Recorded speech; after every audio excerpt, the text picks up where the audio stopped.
Hi, I'm Femi OK, and you're in the stream.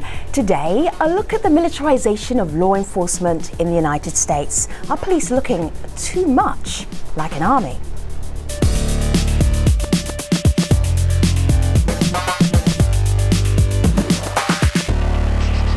So since Michael Brown was shot dead by police around about 10 days ago, social media has erupted. Our media and our digital producer is Malika Bilal. What are you seeing online on this story? Right, well, there's so many popular hashtags, but one of the most popular is hands up, don't shoot. And that's in solidarity with the people of Ferguson, Missouri and Michael Brown. Right. Now, the images accompanying that hashtag speak to today's topic. They look something like this. One person tweets, "Sure, a good thing that these brave cops have on camouflage. You can hardly see them," and he includes an image which was widely shared by Getty photographer Scott Olson. This next tweet from Sophia says, "No, the system's not broken. It is functioning exactly as it was designed to do. Hashtag don't shoot." She includes an image from Wall Street Journal reporter Ben Kessling. So we want your voice in this conversation as well. Tweet us your questions and your comments with hashtag AJStream. So violent clashes between protesters and police are playing out in the US city of Ferguson, Missouri. The protest started after the shooting death of Michael Brown, an unarmed black teenager, by a white police officer. Demonstrators have been hit with tear gas, stun grenades, and rubber bullets. The officers came out, the black truck, they came with the mask, the guns, the batons, and they just started pushing us. And I got pushed, my husband got pushed. They actually assaulted us. Ferguson police assaulted us. The sight of police in military gear is unfamiliar to most in the United States, but one that's been increasing and raising questions about the militarization of police. According to congressional records, since September the 11th, 2001, police departments have spent almost $34 billion in federal grants on military-grade weaponry. But is there a need for such a police force? To help us talk about this, we have on our set Horace Cooper. He's a researcher with the National Center for Public Policy Research. In Chicago, Asher Qureshi is a correspondent with our sister channel, Al Jazeera America. He was tear-gassed while covering the protests in Ferguson. Via Skype in Massachusetts, Scriven King, a security consultant and former US military police officer. And in New York, Michael Denzel Smith, a writer with The Nation magazine. So gentlemen, welcome to the stream. It's good to have you here in this conversation. Asher, we're talking about SWAT teams, the militarization of the US police, and you came face to face with a setup like that just a few days ago. What happened to you when you were filming? I'm going to show some video while you talk about it. Well, you know, in our case, it was, you know, we heard the slogan, hands up, don't shoot, and that's literally what we did. We came face to face with police in a military-style vehicle, an armored vehicle, who shot rubber bullets in our direction, even though we had lights set up, we had a camera set up, and then they also fired tear gas at us, even though we identified ourselves as press. There was no reason from our standpoint for them to be dealing with us in this way. There were no crowds around us. There was no ruckus. There were no rocks being thrown at them. It was just us standing there. And if they needed to clear us, they could have said something over a loudspeaker, but the firing came without warning, Femi. So, Horace, we're in the US right now in a civilian setup. At what point is it appropriate? Is it appropriate to have SWAT teams, military vehicles, armored vehicles, like the ones that we've been seeing in Ferguson? Well, it becomes appropriate when you're dealing with a circumstance where the ability of the law enforcement community to handle their actual assigned duties become difficult to achieve without them having some mechanism whereby they can equalize the strength level that they are facing. That's when it becomes necessary. All right, so Scriven, what's your take on that? What situation would you need to happen in the US to see scenes like this? You know, and Horace touched on something that's really important. He's talking about the escalation of force. And that's something that a lot of people in the United States aren't very educated on. And there's a court decision that mandates that. It's called Graham versus Connor, and it governs the use of force throughout most of the United States. In this particular circumstance, you know, dealing with reporters who weren't causing any amount of escalation of force by just merely pointing their cameras, it's hard to justify why they were or a tear gas, which is on the level of force, which is normally warranted for people who aren't compliant. At least that's the way I was trained using the FBI as a use of force model. And there's no reason why that particular level of force was used against. So, Scriven, so you would say what, rioting, looting, that's when you'd need that kind of force and this kind of gear? If the individuals who were present at that particular moment in that particular area, i.e. the Al Jazeera camera crew, if they were participants in the rioting, why sure, that's more than understandable. However, if they're not and they're conducting their normal journalist duties, it's a little hard to justify why you would use something on somebody who would be seemingly compliant. Right. Okay. I want to share two thoughts from our community members. One of them agrees with you, Horace, along the lines of there are times when it becomes appropriate. So DAJ says, I'm of the opinion that the Ferguson Police Department has been doing the best they can under what is almost, as this person writes, a militant group of rioters. But Michael, on the other hand, we have this tweet from Piet who says, when officers are militarized towards protesters trying to voice out a wrong, it creates an even more hostile interaction. So Michael, what do you say about protesters who go out to voice their complaints and then they see police in riot gear? What do you think that does to their own psyche? And that's exactly the problem. Like this show of force is what has caused the growing unrest in Ferguson. That is what's caused the reaction that we're talking about when we're talking about rioting and looting. It was peaceful there until the police showed up with the armored vehicles, with the riot gear, with the tear gas, with the rubber bullets. Like that's what's disturbing about this, is that they've deployed all of these things that they just have stockpiled for absolutely no reason. And we shouldn't get to a point in any society where the police force needs this type of gear. The job of police in this country should not be to react to or to show up on any scene and escalate any situation. It should be the de-escalation, and there was nothing to de-escalate in Ferguson. There was peace there, but now they show up, and all of a sudden we have this unrest. I need to interject, and just to say, one, that's a very clever effort, but not effective in rewriting what happened here. What we have seen over the last 10 days is a response on the part of government that increasingly is dealing with the problem on the ground. The police actually did not show up on the first day. The looting occurred on the first day. That is just simply not true at all. That is not true. That's just simply not occur on the first that is not true. Right, so gentlemen, let me just check in with Asha. Asha, you've been there reporting. Can you clear this up for us once and for all?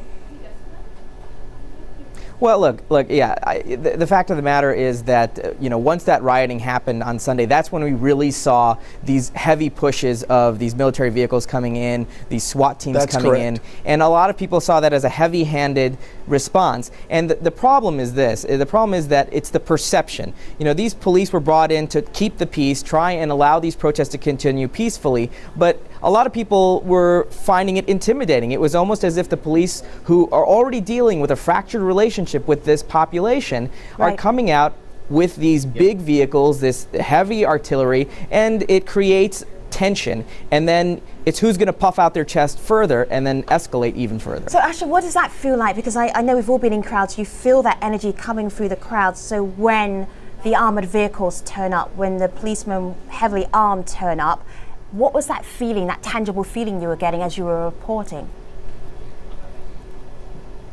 It was completely unusual. I mean, I've reported from around the world, and you see a staging ground in a strip mall, basically a shopping center, a Target shopping center, which is a big, retail outlet, and you've got beauty shops and restaurants, and in the midst of this parking lot, you've got this huge army-like presence of police that are assembling. And yes, they have to deal with an increasing problem of looting and rioting, but I think the question is whether or not they added fuel to the fire or whether or not they were actually doing crowd control, which is why we saw that change in the security operation that happened midweek when the Missouri Highway Patrol took over, and they took almost the opposite approach, where they pulled out almost completely and stood on the sidelines and allowed people to protest. That worked for one night, but it didn't last very long. It escalated again the next night. Here's the point I'm trying to get out here, and that is when a bank has armored trucks come by to transfer funds, there are some who want to call that provocative.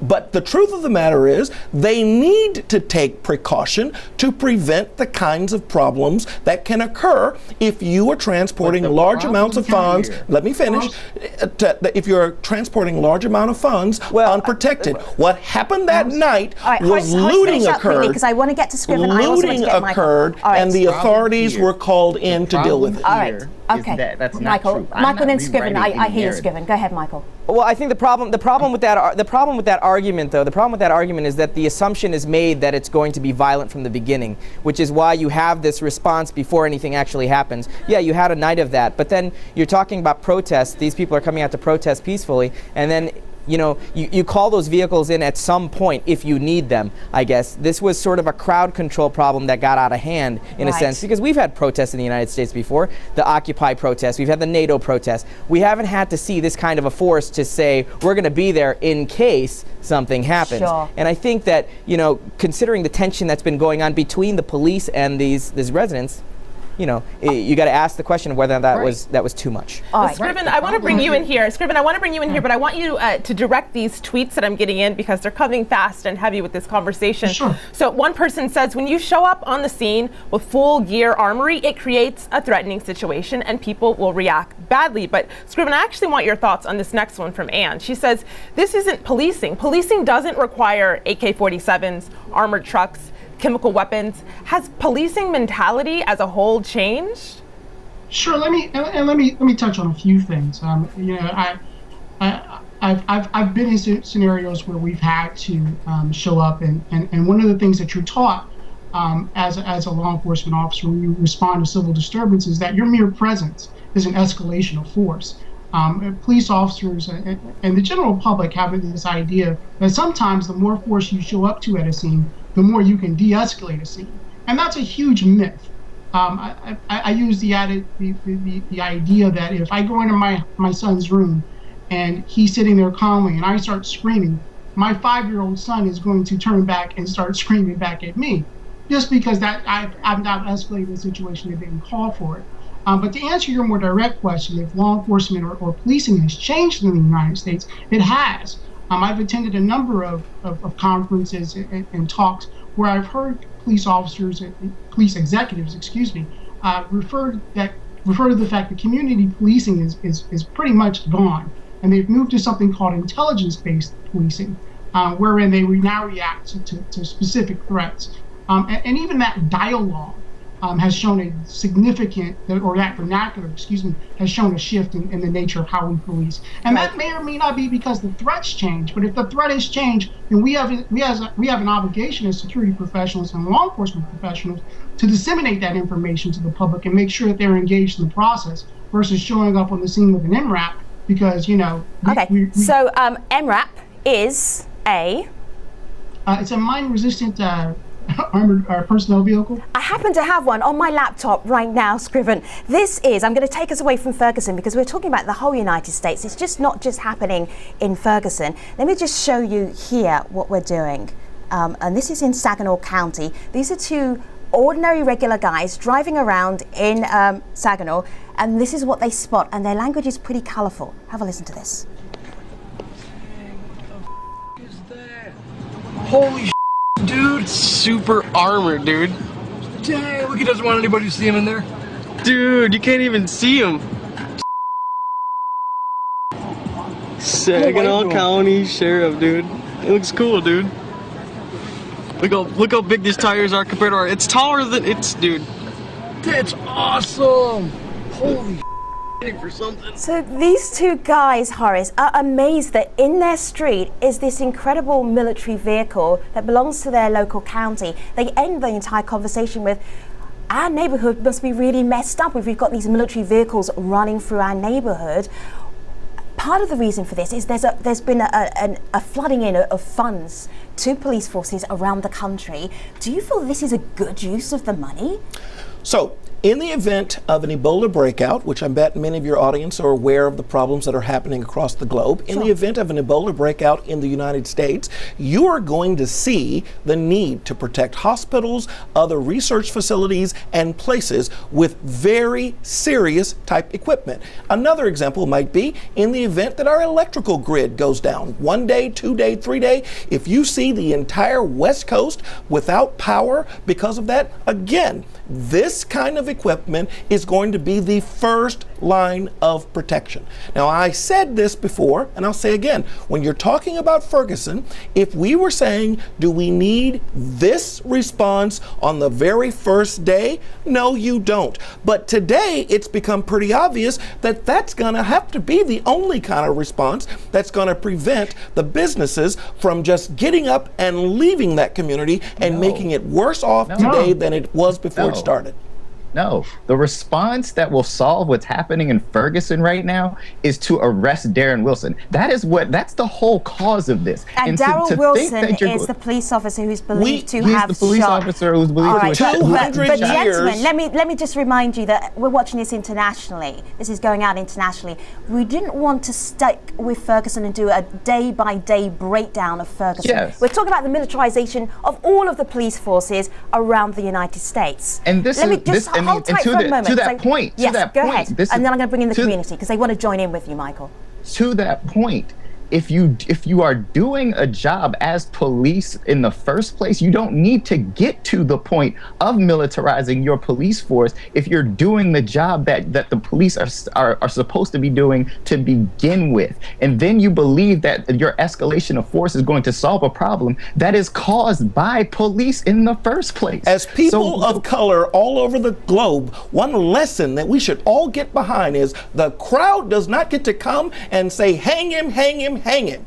We absolutely. Who was saying hang him? You are. You are. No one was we do saying not hang charge him. people before there's an say investigation. We do not have demonstrations where we say we know unless who shot we and do killed not Michael know Brown. whether it is a crime until we see the report. We do not know. You can have him in custody. No, absolutely you do not. Okay, gentlemen. Absolutely you do not. Gentlemen, I'm just going to bring the volume down just a little bit. Michael, Horace, I'm going to share this conversation. This is really important. I hear your passion.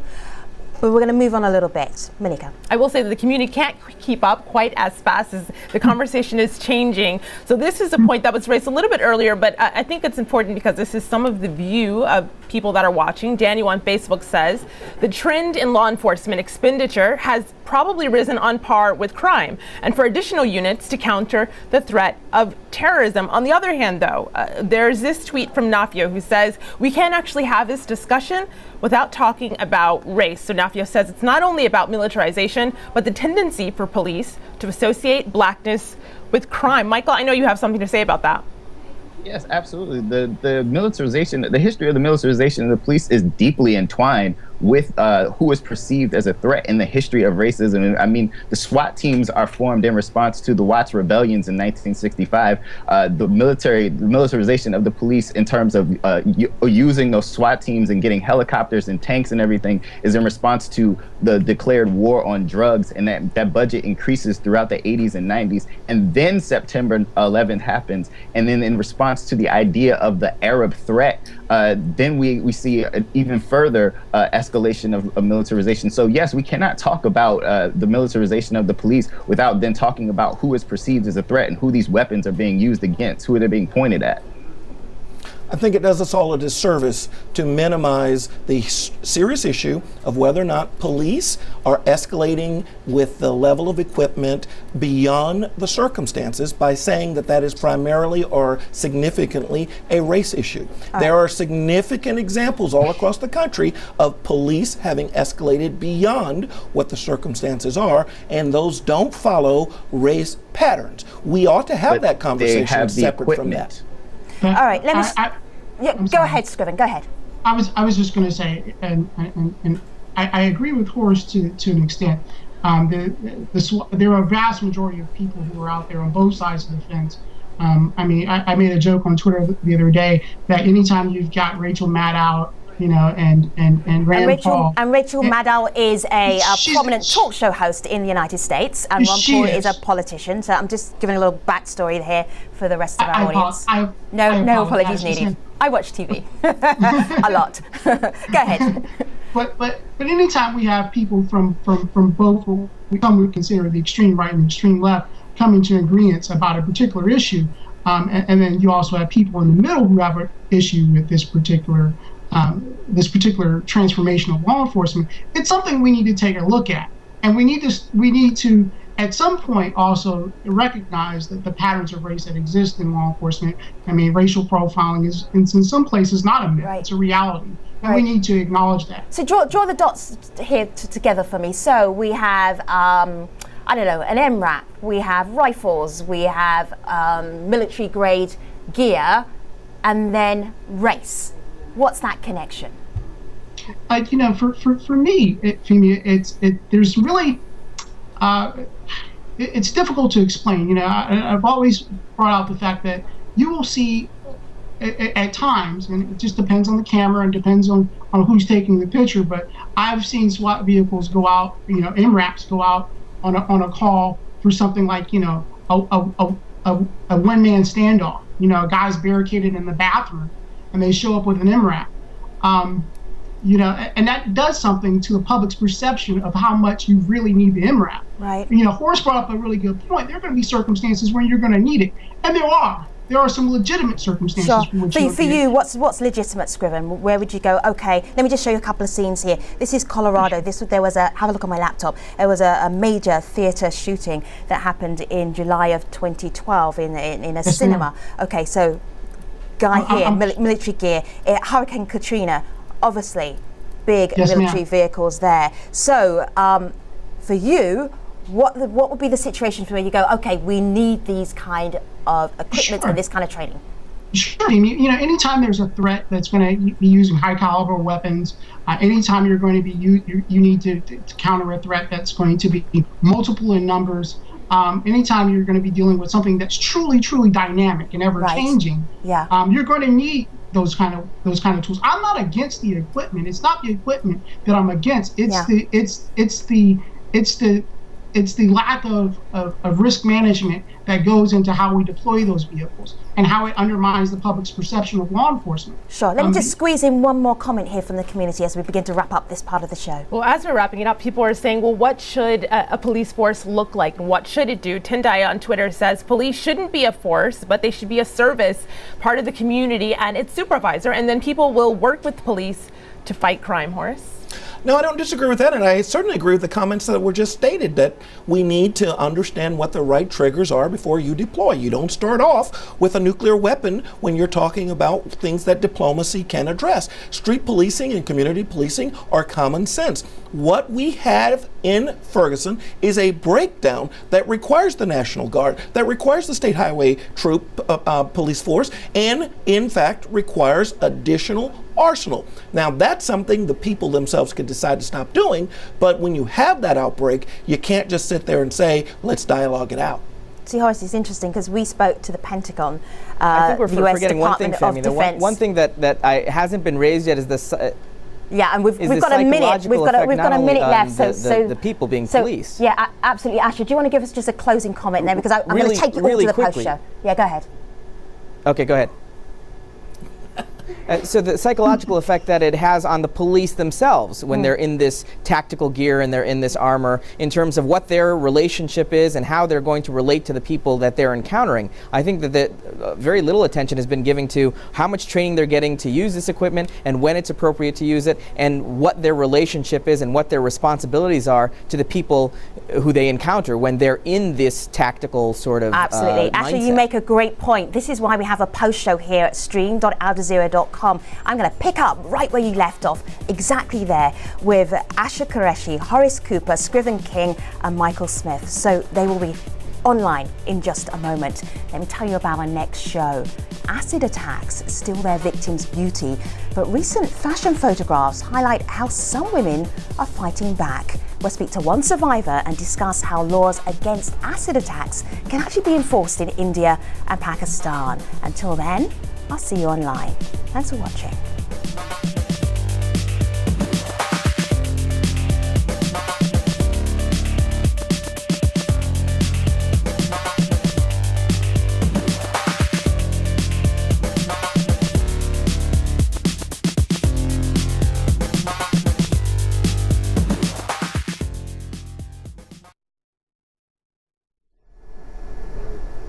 Hello again, welcome back. We're discussing the increased militarization of police in the United States. Asha Qureshi, my colleague at Al Jazeera America, brought up a fantastic point right at the last minute of the main show, but it's okay, we can dig into it in the post show.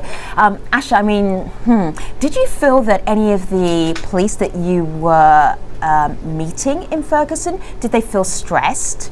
Did you get a sense of stress for them, or did you feel that they were very well trained? I suppose it's a very subjective opinion to have, but I know you've worked in many places around the world in situations not dissimilar.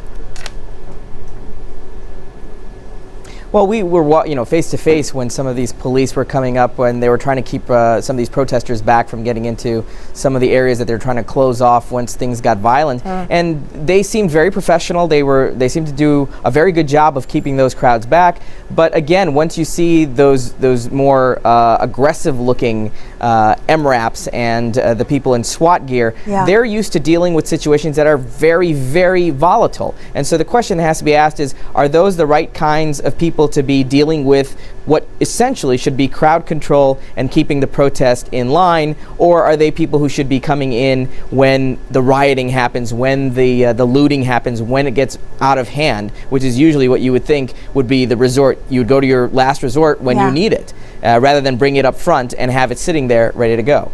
Interesting. Okay, Malika. Picking up on this topic of the mentality of this online, SCZ, tweets in, it is misleading to think of this as a condition that the police have become militarized. It's actually a function of the institution. Now, I know that'll get pushback, but before it does, I want to read this tweet from Gina, who picks up on that, and she says, trust the police all you want, but please remember they are trained not to trust you. So, Michael, I want your thoughts on that, knowing, of course, this is not all police, but when you walk down the street and you encounter a police officer, or you're driving and you encounter a police officer, is this what goes through your mind?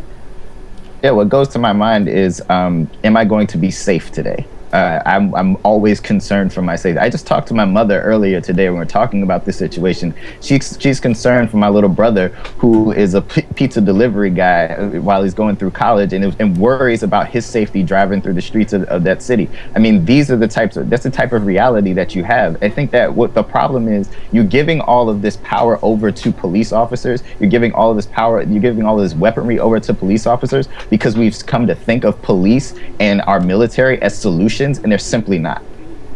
Horace? Well, we don't agree on the idea that the police are not solutions, nor do we agree on the idea that the military are not solutions. It depends on what the problem is that you respond to. But what we want to do is, as a community, understand that we operate within zones. Right. There's nothing wrong with protesting. There's everything wrong with getting angry during the protesting and engaging in rioting and looting. And when you do that, everybody else, that's 85 to 95% of us, will look upon that and condemn that behavior and encourage the law enforcement community to do whatever necessary to stop it. Now, I was going to bring this up at the end of the main show, but I'm just going to sneak it into the end of the post show. We were talking to the Pentagon about this issue with surplus army gear, surplus military gear going into the police population. And this is a quote that the official said they would share with us, but they would like to remain nameless. That is just a really bad call on the police department to go out like Fallujah. Dressing in camouflage to meet protesters is insane, and that is a direct comment on what has been happening in Ferguson. I know this conversation isn't over yet. I know there will be another occasion where I probably will want to get you all back again, but for now, I want to thank you very much for being part of this program. Horace Cooper, Scriven King, Asha Qureshi, and Michael Smith, thank you very much for your time.